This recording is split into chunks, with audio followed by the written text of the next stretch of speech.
خیال رکھا جاتا ہے۔ نہیں، آپ کو ہمیشہ احترام ہوتا ہے۔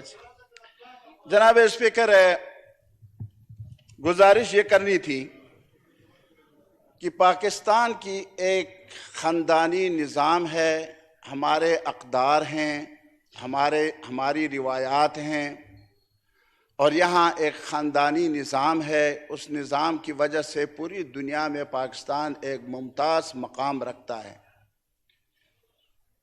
جناب اسپیکر، ایک سوچے سمجھے منصوبے اور سازش کے تحت پاکستان کے اس اسلامی اقدار کو، معاشرتی روایات کو ٹھس نس کرنے کے لیے، ختم کرنے کے لیے کوششیں کی جا رہی ہیں۔ مثلا جناب اسپیکر، جوائلینڈ ایک فلم کا نام ہے۔ کیا نام ہے؟ جوائلینڈ۔ جوائلینڈ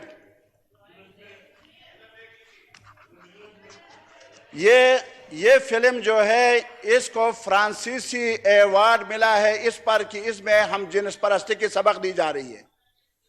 جناب اسپیکر، اس فلم کو فرانسیسی ایوارڈ اس لیے ملا ہے کہ شادی بیاہ، گھریلو تعلقات اور خاندانی نظام جو ایک اسلامی معاشرے میں پروان چڑھاتی ہے، اس کو ختم کرنے میں یہ فلم بنیادی کردار ادا کر رہا ہے۔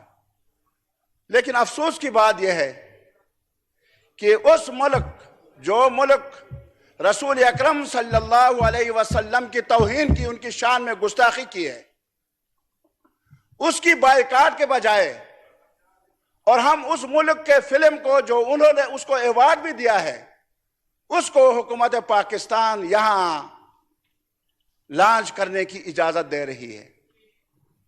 جناب اسپیکر، یہ معمولی بات نہیں ہے، یہ بہت بڑی بات ہے، اور اس کو آپ نوٹس لے لیں اور باقاعدہ اس کے خلاف آپ بحیثیت مسلمان اسپیکر، بحیثیت پاکستانی، بحیثیت سابق وزیر اعظم، آپ کو اس پر ایکشن لینا ہوگا۔ اگر آپ ایکشن اس وقت نہیں لیں گے، آپ کے اختیار میں ہے، آپ رولنگ دے سکتے ہیں۔ اگر آپ نے رولنگ نہیں دیا تو اللہ کے دربار میں آپ ہوں گے اور میں ہوں گا، میں گواہی دوں گا کہ یہ بات میں نے اپنے اسپیکر صاحب جناب راجہ پرویز اشرف تک پہنچایا تھا، لیکن اس نے اس پر عمل نہیں کیا۔ میں شہادت دوں گا اللہ کے دربار میں۔ لہٰذا آپ کو اس پر رولنگ دینا چاہیے کہ سینسر بورڈ، مرکزی سینسر بورڈ نے جو اجازت نامہ اس فلم کو دیا ہے اس کو واپس لے لے، نمبر ایک۔ جناب اسپیکر، دوسری بات یہ ہے، مولانا صاحب میں نے تو یہ فلم نہیں دیکھی، آپ نے میں دیکھا نہیں، مجھے تفصیلات بتائی گئی ہیں۔ آپ نے خود دیکھی ہے فلم؟ یہ مجھے تفصیلات بتائی گئی ہیں نا، تفصیلات ہر ایک چیز دیکھیں جناب اسپیکر۔ آپ فلم دیکھیں، یہاں جتنے بھی باتیں ہو رہی ہیں، کیا یہ سارے ممبران نے خود دیکھے ہیں؟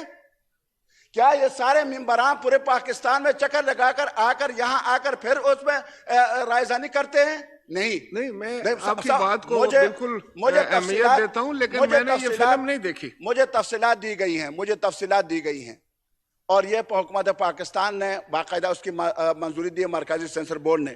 جناب اسپیکر، دوسری بات یہ ہے کہ اعظم سواتی صاحب کا معاملہ، جناب اسپیکر، یہ بہت خطرناک ہے، اس پر سنجیدگی سے غور کرنا ہوگا۔ یہ سیاستدانوں کو ویسے بھی بدنام کر رہے ہیں، ویسے بھی بدنام ہیں، لیکن اگر اس طریقے سے بدنام کرنا شروع کر دیں تو خدا کی قسم اللہ حاضر و ناظر ہے، کوئی بندہ بھی قومی اسمبلی کا ممبر، سینیٹر بننے کے لیے، صوبائی اسمبلی کا ممبر بننے کے لیے، وزیر بننے کے لیے تیار نہیں ہوگا۔ جناب اسپیکر،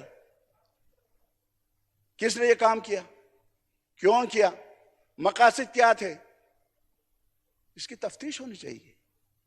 ان لوگوں کو کڑی سے کڑی سزا، اس طرح کی سزا کہ پورے پاکستان کے 22 کروڑ عوام کے لیے یہ ایک عبرت کا نشان ہو، عبرتناک سزا دے دینی چاہیے، تاکہ آئندہ کے لیے کسی کے ساتھ بھی میرا سیاسی اختلاف اپنی جگہ، علاقائی اختلاف اپنی جگہ، زبان کا اختلاف اپنی جگہ، حتیٰ کہ مذہب کا اختلاف بھی اپنی جگہ، لیکن کسی کو اس انداز میں اس کے پرائیویٹ زندگی پر اس انداز میں فلم بنانا اور پھر اس کو وائرل کرنا، یہ اس کے ساتھ اظہار ہمدردی بھی ہم کرتے ہیں اعظم سواتی کے ساتھ، اور آپ سے مطالبہ کرتے ہیں کہ اس مطالبے کی بالکل تہ تک پہنچنے تک اس کی انکوائری کی جائے تاکہ اصل مجرم کون ہے اور کون لوگ ہیں اس طرح کے کام کرتے ہیں۔ جناب اسپیکر، تیسری بات جو آخری بات میں کر رہا ہوں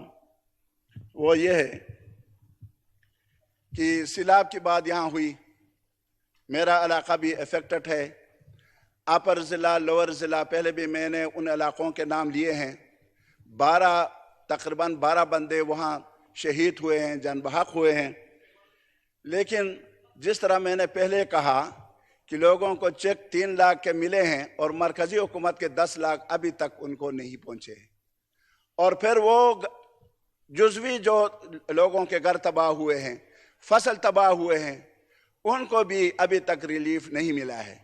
اور میں پھر آپ سے درخواست کروں گا کہ ضلع چترال اپر، ضلع چترال لور میں جو لوگ سیلاب سے متاثر ہوئے ہیں، ان کے فصل متاثر ہوئے، ان کے باغات متاثر ہوئے ہیں، ان کی چار دیواری متاثر ہوئے، ان کے گھر جزوی طور پر، اب سردیاں ہیں جی جناب، یہاں ہم گزارا نہیں کر سکتے آج کل، اور وہاں چترال میں آپ اندازہ خود لگا لیں کہ وہاں وہ لوگ بغیر گھر کے کیسے زندگی گزار سکتے ہیں، جب ان کو ریلیف نہ ملے، کھانے کا کچھ نہ ہو تو وہ لوگ کیا کریں گے؟ لہٰذا وفاقی حکومت جو انہوں نے امداد کا اعلان کیا تھا، اور جس طرح میرے ساتھیوں نے بھی کہا کہ اس میں MNAs کو شامل کریں، ہمیں پتہ ہی نہیں ہے کہ مرکزی حکومت نے کیا کردار ادا کیا، صوبائی حکومت نے کیا کردار ادا کیا۔ اگر ہم اس میں شامل ہوتے تو آج یہاں میں سانہ تان کر کہہ دیتا کہ واقعی مرکزی حکومت نے یہ کردار ادا کیا ہے، لیکن اب میں کہتا ہوں کہ مرکزی حکومت 0/0/0/0 جمع 0، کوئی یعنی کردار اس کا نہیں ہے اس میں، اور اسی وجہ سے میرا مطالبہ یہی ہوگا کہ منتخب نمائندوں کو اس ریلیف پیکج میں شامل کر کے ان کے سامنے یہ چیزیں دے دی جائیں تاکہ ان کی نمائندگی بھی ہو اور یہاں آ کر حکومت کا دفاع بھی وہ کر سکیں۔ اب میں حکومت کا دفاع کیسے کروں جب مجھ سے لوگ کہتے ہیں کہ ہمیں کچھ ملا نہیں ہے؟ اگر مرکزی حکومت کا فنڈ یا ریلیف پیکج اگر میرے ذریعے سے یا میرے سامنے یا مجھے بلا کر دے دیے جاتے تو میں ہر جگہ آپ کا ترجمان بن جاتا، لیکن آج میں آپ کے ترجمانی کے بجائے آپ کے خلاف بول رہا ہوں۔ اس کی وجہ یہ ہے کہ آپ نے مجھے اگنور کر دیا، آپ نے مجھے اس ہاؤس کا حصہ نہیں مانا، آپ نے مجھے اس حلقے کا نمائندہ نہیں مانا، اور جب آپ نے نہیں مانا تو میں کیوں مانوں آپ کی بات؟ یہ حقیقت ہے۔ تو اس وجہ سے میری درخواست یہ ہے کہ ریلیف کا کام NDMA یقیناً کام کر رہی ہوگی، لیکن اس انداز میں کام نہیں کری، لوگوں کو اس انداز میں ریلیف نہیں پہنچا سکی جس انداز میں ہونا چاہیے تھا۔ اور پھر صوبے کے لیے آپ لوگوں نے صوبہ خیبر پختونخوا کے لیے 10 ارب روپے کا اعلان کیا تھا، وہ پیسے بھی ابھی تک ان کو نہیں ملے۔ جناب اسپیکر، ایسا نہیں ہونا چاہیے، ان کو ان کا حق ملنا چاہیے، اور پھر ان سے حساب کتاب بھی لینا چاہیے۔ اس طرح نہیں کہ آپ چیک بھیج دیں اور وہاں محمود خان صاحب اپنی سیاست کریں اس پیسوں سے، ان کا حساب بھی لے لیں کہ کہاں انہوں نے خرچ کیا، کیسے خرچ کیا، کیا یہ پارٹی کے لیے خرچ کیا یا سیلاب زدگان پر خرچ کیا۔ جزاکم اللہ، شکریہ جناب اسپیکر۔ Thank you.